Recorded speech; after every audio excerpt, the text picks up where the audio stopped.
सो अभी तक हमने देखा कि सियोनजाए कई बार ट्राई करने के बाद भी इमसोल को अपनी फीलिंग्स के बारे में नहीं बता पाया था, इसलिए अपने रूम में आकर बहुत ही ज़्यादा अपसेट होने लगा। तो तब उसका फ्रेंड इनह्योक कहता है कि वैसे गलती तो तुम्हारी ही है, यानी क्या ज़रूरत थी तुमको उससे ये कहने की कि फ़ैन मत बनो, अब देखो चली गई ना वो। तो तब सियोनजाए ने गुस्से से इनह्योक को पकड़ लिया और मारने की कोशिश करने लगा।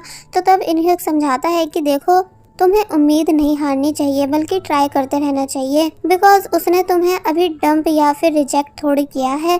तो फाइनली सियोनजाए खुश हुआ कि हाँ बात सही तो है, इसलिए तभी लेट कर इमसोल की सभी प्यारी प्यारी बातें याद करने लगा। अब नेक्स्ट डे हम देखते हैं कि सियोनजाए स्विमिंग प्रैक्टिस कर रहा है और फिर जब जैसे आज एक और रिकॉर्ड बनाने ही वाला था कि तभी उसके शोल्डर में बहुत तेज़ दर्द हुआ, जिस वजह से वो ज़ोर ज़ोर से चिल्लाने लगा, यानी कि जो चीज़ इमसोल रोकना चाह रही थी वो हो चुकी है।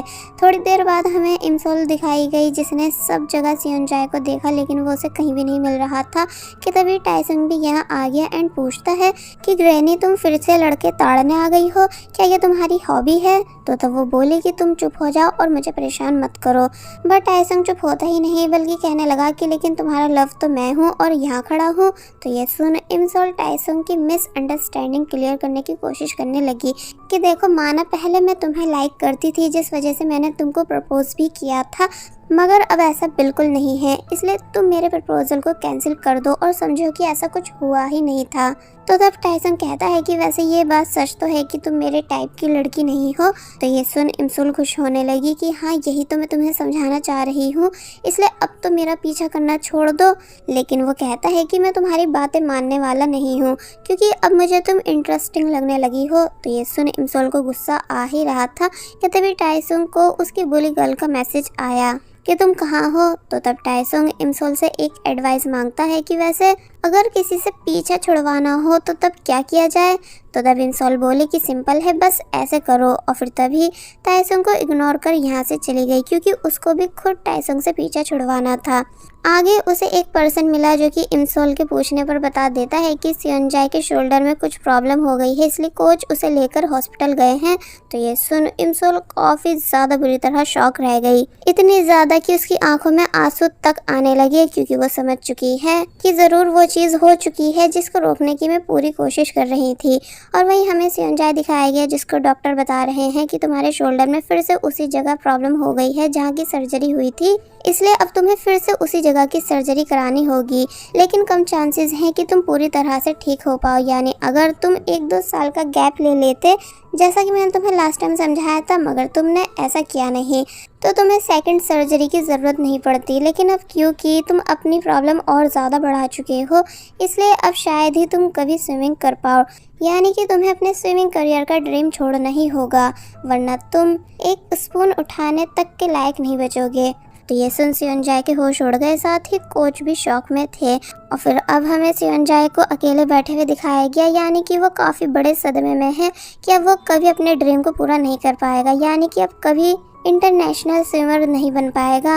दूसरी तरफ इमसोल सियोनजाए को ढूंढते ढूंढते उसके घर के बाहर आ गई, जहाँ काफ़ी आवाज़ें देने के बाद भी कोई रिस्पांस नहीं आ रहा था, इसलिए वो घर के अंदर झांकने लगी, जहाँ उसे मिस्टर किम के रेस्टोरेंट के कुछ बॉक्स रखे दिखे। और वहीं सियोनजाए जो कि अभी तक बस स्टॉप पर है कि तभी उसके पास उसके फादर की कॉल आई जो कि उसको अपने रेस्टोरेंट पर बुला रहे थे। इसलिए जब जैसे वो अपने डैड के रेस्टोरेंट पर आया तो यहाँ आकर पता चलता है कि उसके फादर ने पार्टी ऑर्गेनाइज की हुई थी इस खुशी में कि उनका बेटा कंपटीशन जीता है, और फिर अब आगे नेशनल और फिर इंटरनेशनल कॉम्पिटिशन्स को भी जीतेगा। इसलिए सभी लोग सियोनजाए को कांग्रेट्स करने लगे, साथ ही सभी लोग उसके लिए खुश थे। हमें यहाँ सियोनजाए और उसके फादर की कुछ फोटोज भी दिखाई गई कि सियोनजाए स्टार्टिंग से कितने सारे मेडल्स जीतता आया है, इसलिए फादर खुश हैं कि अब वो आगे भी ऐसा ही करता जाएगा। अब ये दोनों बैठे हुए हैं जहाँ फादर बताते हैं कि तुम्हारे लिए एक प्रेजेंट भी है, यानी कि मैंने तुम्हारे ऑस्ट्रेलिया का टिकट बुक करा दिया है, जहाँ जाकर तुम और अच्छी ट्रेनिंग ले पाओगे उन कोच के साथ जो कि नेशनल स्विमर्स को ट्रेन करते हैं। तो ये सुन सियोनजाए कहता भी है कि आपको ये सब करने की ज़रूरत नहीं थी। तो तब वो बोले कि तुम पैसों की चिंता मत करो, वो सब मैं देख लूँगा। एंड क्या तुम्हें पता है कि मैंने तुम्हारे लिए VIP टिकट्स बुक किए हैं? तुम बस मन लगाकर ट्रेनिंग करना और लेसन लेना। तो तब सेओनजाए पहले तो आराम से बोला कि आपको ये नहीं करना चाहिए था, मगर फिर ज़ोर से चिल्लाकर कहने लगा कि आपको क्या ज़रूरत थी मुझसे बिना पूछे ये सब करने की, एंड जब मैं कैंसिल करने के लिए कह रहा हूँ तो आप मान क्यों नहीं रहे हो, यानी कि मैं हमेशा के लिए स्विमिंग छोड़ रहा हूँ, इसलिए आपको ये सब करने की ज़रूरत नहीं। तो तब डैड काफ़ी बुरी तरह शॉक रह गए, साथ ही पीछे बैठे सभी लोगों ने भी इनकी ये बातें सुन ली थी। बाहर दिखाया जाता है कि इमसोल भी मिस्टर किम के रेस्टोरेंट को ढूंढते हुए आ चुकी है कि तभी यहाँ मिस्टर किम और सेओनजाए ये दोनों भी आ गए, इसलिए वो थोड़ा साइड में होकर छुप गई। मिस्टर किम परेशान है कि आखिर सेओनजाए स्विमिंग क्यों छोड़ना चाह रहा है, इसलिए वो उससे बहुत ही सारे क्वेश्चंस करने लगे। एक्चुअली सेओनजाए ने अभी अपने डैड को रियल रीज़न नहीं बताया है कि उसकी फिर से सर्जरी होने वाली है। तो वहीं सेओनजाए झूठे रीजंस देने लगा कि अब बस मैं तंग आ चुका हूँ इतना ज़्यादा हार्ड वर्क करके, इसलिए मुझे और ज़्यादा इन चीज़ों में नहीं रहना है बल्कि रेस्ट करना है। तो तब फादर बोले कि इतना आगे आने के बाद इस चीज़ को छोड़ देना तुम्हारी सबसे बड़ी बेवकूफ़ी होगी। तो तब सेओनजाए जब जैसे बोला कि मैं कुछ और बन जाऊंगा वरना आपके इस रेस्टोरेंट को संभाल लूँगा, तो ये सुन वो उसको डायरेक्ट थप्पड़ मार देते हैं, ये बोलते हुए कि क्या यही सब कराने के लिए मैंने और तुम्हारी मॉम ने तुमसे इतनी सारी उम्मीदें रखी थी, इसलिए अब आ मत जाना घर पर वापस। और फिर तभी गुस्से में यहाँ से चले गए।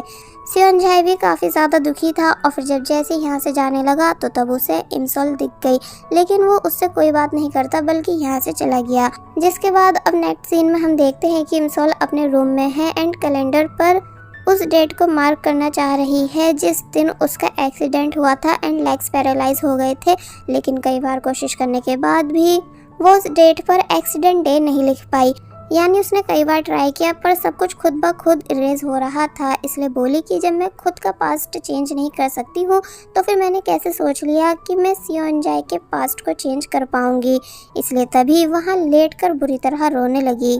और वहीं दूसरी तरफ सेओनजाए अपने लॉकर के पास आया जहां वो देखता है कि कैसे उसके सभी शेड्यूल लगे हुए हैं और फिर तभी याद करने लगा कि जब मेरी सर्जरी हुई थी तो तब उसके बाद मैंने कैसे हिम्मत नहीं हारी थी, यानी कि अपने हाथ को ठीक करने की पूरी कोशिश की थी, मगर एट लास्ट ये सब कुछ वेस्ट गया। इसलिए तभी वो उन सभी शेड्यूल्स को उतार के फेंक देता है क्योंकि अब ये सभी चीज़ें उसके किसी काम की नहीं। और फिर तभी वहीं बैठकर काफ़ी ज़्यादा बुरी तरह रोने लगा क्योंकि अब उसे ना चाहते हुए भी अपने ड्रीम पर से गिव अप करना पड़ रहा है।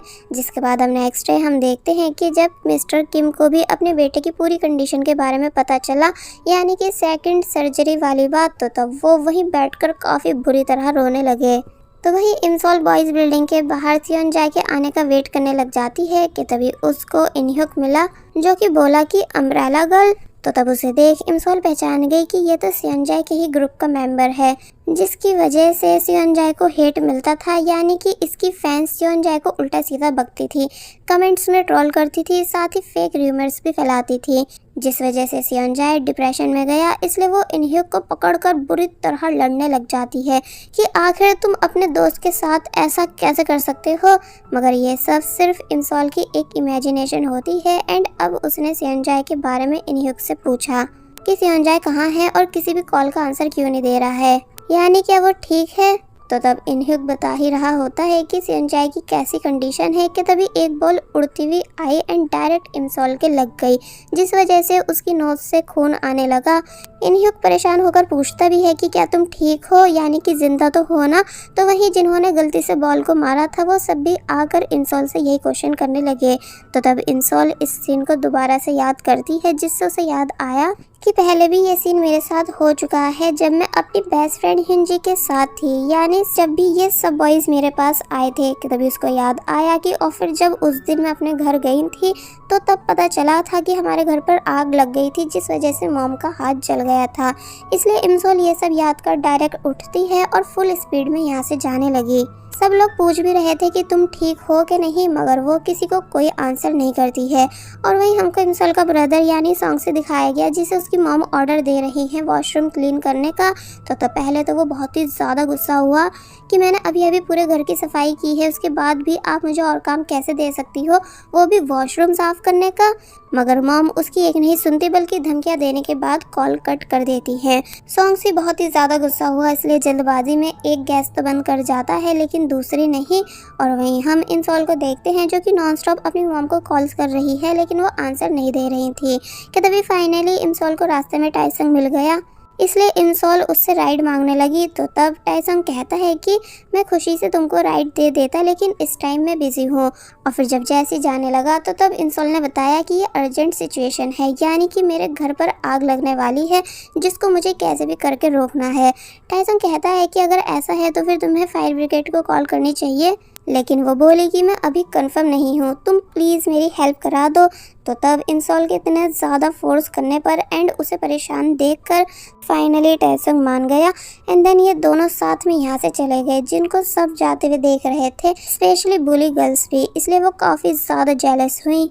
और वहीं इंसॉल के घर पर हिंजी आई, जो कि इंसॉल के साथ स्टडी करने आई है, पर जब उसको इंसॉल कहीं नहीं मिली तो वो वहीं बैठकर उसका वेट करने लगी कि तभी सॉन्गसी वॉशरूम से बाहर निकला, जिसमें से काफ़ी गंदी स्मेल आ रही थी। इसलिए हिंजी अपनी नोज़ बंद कर लेती है एंड सॉन्गसी से कहने लगी कि क्या तुम सालों से नहाए नहीं हो। सॉन्गसी कहता है कि क्या तुम्हें मेरे हाथ में ये नहीं दिख रहा जो तुम ऐसे बोल रही हो, लेकिन हिंजी सॉन्गसी को उल्टा सीधा कहने लगी कि तुम बहुत ही ज़्यादा गंदे हो। तो तब सॉन्गसी को भी हिंजी पर बहुत ही ज़्यादा गुस्सा आ गया, इसलिए ये दोनों लड़ने लगे, पर अपनी लड़ाई में ये नोटिस नहीं करते कि पीछे आग लग चुकी थी। फाइनली इंसॉल भी टाइसंग के साथ यहाँ आ जाती है और फिर जब जैसे इन दोनों ने देखा कि आग लग चुकी है, इसलिए ये दोनों शॉक रह गए। और वहीं हिंजी एंड सॉन्गसी दोनों अभी तक लड़ रहे थे। हिंजी कहती है कि मुझे सख्त नफरत है उन लोगों से जो कि गंदे, स्मेली, लेजी, भुलक्कड़, बचकाने एंड वाहियात ड्रीम्स रखने वाले होते हैं, इसलिए मुझे तुम बिल्कुल पसंद नहीं, क्योंकि ये सब चीज़ें तुम में हैं। तो तब सॉन्गसी को और ज़्यादा गुस्सा आ गया कि तुम ऐसा कैसे कह सकती हो, यानी तुम मेरी 1 क्लास एक्टिंग पर कैसे आई, जो कि मेरा सबसे बड़ा ड्रीम है। कि तभी हिंजी बोले कि वैसे ये जलने की स्मेल कहाँ से आ रही है। तो तब सॉन्गसी कहने लगा कि मेरे दिल से, जो कि जल रहा है, जिसे हिंजी ने जब जैसी स्मेल किया तो वो वहीं पर बेहोश हो गई। साथ ही फाइनली सॉन्गसी ने भी आग को नोटिस कर लिया था, इसलिए वो ज़ोर ज़ोर से चिल्लाया और हिंजी को उठाकर अपने साथ लेकर जाने लगा। इंसॉल एंड टाइसंग ये दोनों भी यहाँ आ गए, इसलिए दोनों ने मिलकर कोशिश की आग बुझाने की, पर बुझा नहीं पा रहे होते हैं, जिस वजह से इंसॉल को कुछ समझ नहीं आया कि अब क्या किया जाए। इसलिए टाइसंग इंसॉल को दूर करता है कि पहले तुम पीछे हो जाओ, क्योंकि कहीं तुम्हें कुछ ना हो जाए, और फिर एक्सटिंग्विशर लाकर फाइनली पूरी आग को बुझा देता है। और वहीं सॉन्गसी, जो कि हिंजी को अपने साथ रूफटॉप पर ला चुका था, तो यहाँ उसने बहुत कोशिश की हिंजी को उठाने की, लेकिन जब वो उठी नहीं तो तब वो CPR देने की कोशिश करने लगा। यानी जब जैसे ही हिंजी को किस करने ही वाला था कि तभी हिंजी जागती है एंड उसने इतनी ज़ोर से सॉन्गसी को पंच मारा कि बेचारे का एक दांत तक टूट गया, इसलिए वो काफ़ी ज़ोर ज़ोर से चिल्लाने लगा। और वहीं इंसॉल, जो कि हैप्पी है आग बुझाने के बाद, कि तभी उसकी मॉम भी यहाँ आ गई एंड ये पूरा नज़ारा देखकर परेशान थी। लेकिन इंसॉल अब और भी ज़्यादा हैप्पी है ये देखकर कि उसकी मॉम का हाथ बिल्कुल ठीक है, यानी कि उसने फाइनली इस वाले पास्ट को चेंज कर दिया है। नेक्स्ट सीन में अब हम देखते हैं कि इंसॉल दिल से टाइसंग को थैंक्स कर रही है एंड बोली कि नेक्स्ट टाइम मैं तुम्हें एज ए थैंक्स ट्रीट दूंगी। तो वो कहने लगा कि ज़रा देखो तो मेरे साथ डेट पर जाने के लिए तुम कैसे बहाने बना रही हो, मगर फिर बताने लगा कि तुम्हारे फेस पर कुछ लगा है। इंसॉल पूछती है कि किस साइड, इस साइड, और फिर तभी उसने अपना फेस और ज़्यादा ख़राब कर लिया। तो तब टाइसंग इंसॉल को प्रीटी एंड क्यूट कहते हुए हंसने लगा। इंसॉल बोलती है कि तुम्हें लड़कियों की झूठी तारीफ करने का कुछ ज़्यादा ही एक्सपीरियंस है, और फिर खुद भी हंसने लगी। और बस फिर इसी सीन के साथ पार्ट 7 यहीं पर एंड हो जाता है।